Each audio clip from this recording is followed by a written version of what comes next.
c'est encore peu.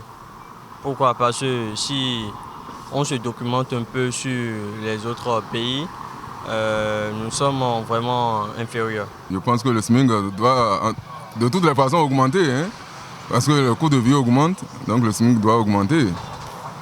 Je crois, et beaucoup de Béninois sont d'avis avec moi, que cette augmentation de 40 à 52 000 francs, nous ne le verrons même pas en 2023. Ceux qui sont au sommet, qui nous gouvernent aujourd'hui, ils ont des frères au champ, ils ont des frères artisans, ils ont des frères, etc., qui sont dans les petits métiers. Donc, moi, personnellement, je ne crois pas qu'il y aura un coquin sur le salaire des travailleurs. Ce que l'État dit, s'il respecte ses engagements, c'est bon. Ça va favoriser à nos frères et travailleurs, quoi, pour que la vie, la cherté de la vie, ils vont bénéficier un peu de ça, quoi. Mais aussi, on voit que les taxes aussi, avec les taxes là, ça ne marche pas aussi. C'est une bonne mesure. Déjà, forcément, quand la personne a un revenu mensuel de 40 000 et il passe à 52 000, forcément que cette augmentation va lui profiter. Mais en même temps, sur le marché, il y a la cherté. La cherté de la vie aujourd'hui est aussi là. Donc, bon, je suis un peu partagé sur la vie. Bon, c'est une décision qui vient à point nommé puisque on a constaté le taux de l'inflation, c'est ça déjà.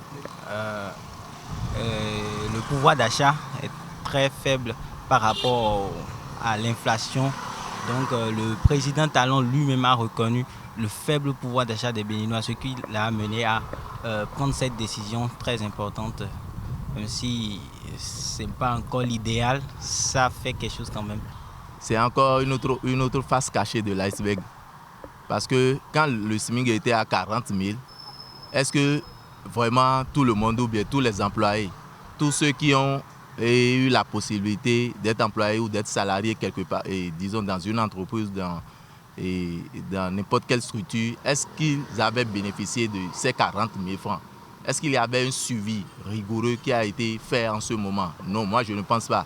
Donc même si on porte la caillotte à 52 000 aujourd'hui, moi, je dirais que c'est toujours quand c'est du surplace que le gouvernement est en train de faire. Je ne dirais pas le gouvernement, mais également toute la corporate, les centrales syndicats aussi, qui sont là et qui doivent veiller au grain pour que vraiment, à chaque fois qu'ils portent ou bien qu'ils revendiquent ces points qui sont des points saillants, et pour les employés, pour la classe ouvrière, à chaque fois qu'ils revendiquent ces points, il faut qu'ils veillent au grain, il faut qu'ils fassent le suivi. Bien vrai, si moi je crée mon entreprise, je peux pas laisser quelqu'un me dire ce que je dois faire dans mon entreprise, non. Ça doit concerner le secteur privé, pourquoi pas? Le secteur privé, c'est la même chose que le secteur public, non? C'est le même marché, les gens vont dans le même marché. Nous sommes dans une république. Et les décideurs disent qu'il y aura des augmentations pour les uns et il n'y aura pas de traitement pour les autres. Ça n'a pas de sens. Ils n'ont qu'à revoir leur copie. Normalement, c'est dans tous les domaines, privés comme et publics aussi.